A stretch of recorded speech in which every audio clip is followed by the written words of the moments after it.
हरोली विधानसभा क्षेत्र के बाथू में सरकारी योजनाओं की संख्या तो लगातार बढ़ी है, लेकिन जमीनी स्तर पर हालात में अपेक्षित सुधार देखने को नहीं मिल रहा है। क्षेत्र इस समय गंभीर जल संकट से जूझ रहा है। ग्रामीणों के अनुसार लगभग 80% कृषि भूमि पानी के अभाव में बंजर हो चुकी है, जिससे किसानों की चिंता लगातार बढ़ती जा रही है। स्थानीय लोगों का कहना है कि पिछले कुछ वर्षों में भूजल स्तर में लगातार गिरावट दर्ज की गई है। हैरानी की बात यह है कि जल शक्ति विभाग की योजनाओं की संख्या जहां पहले केवल 2 थी, वहीं अब बढ़कर यह करीब 20 तक पहुंच चुकी है। बावजूद इसके जल स्तर संतुलित रहने के बजाय और नीचे चला गया है।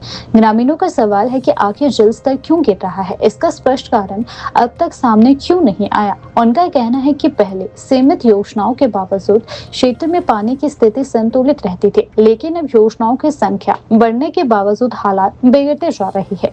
पानी की कमी का सबसे अधिक प्रभाव किसानों पर पड़ा है। सिंचाई के पर्याप्त साधन न होने के कारण फसलें सूख रही है और खेतों में दरारें साफ दिखाई दे रही है। कई किसानों ने मजबूरी में खेती का रकबा घटा दिया है, जबकि कुछ पूरी तरह से खेती छोड़ने पर विचार कर रहे हैं।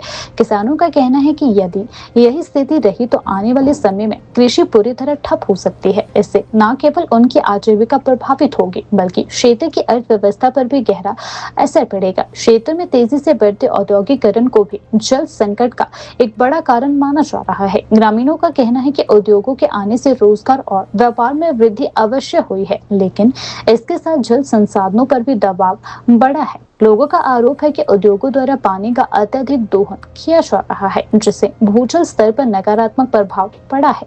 यदि समय रहते प्रभावी कदम नहीं उठाए गए तो स्थिति और भी गंभीर हो सकती है। स्थानीय लोगों और प्रबुद्ध वर्ग का मानना है कि सरकार को औद्योगिकरण को बढ़ावा देने के साथ साथ उसके दुष्प्रभावों का समाधान भी सुनिश्चित करना चाहिए। उनका कहना है कि प्रशासन और संबंधित विभागों को इस विषय पर गंभीर मंथन कर ठोस रणनीति बनानी चाहिए। औद्योगिकरण बढ़ने से क्षेत्र की 80% जमीन पानी के अभाव में बंजर हो गई है। भूजल स्तर लगातार गिर रहा है और लोग खेती बाड़ी छोड़ने को मजबूर हो रहे हैं। सरकार, प्रशासन और संबंधित विभाग अवैध गतिविधियों पर सख्ती से रोक लगाए और जल संरक्षण के ठोस उपाय अपना और साथ ही स्थानीय लोगों ने कहा कि जल संरक्षण के ठोस उपाय भी लागू किए जाए। उद्योगों के आने से रोजगार और व्यापार में वृद्धि जरूर हुई है, लेकिन जल संकट जैसी गंभीर समस्या का समाधान भी उतना ही जरूरी है। सरकार और विभाग क्षेत्र में हो रही गैर कानूनी गतिविधियों पर सख्त कार्यवाही करे, ताकि भविष्य में जनता को अव्यवस्थित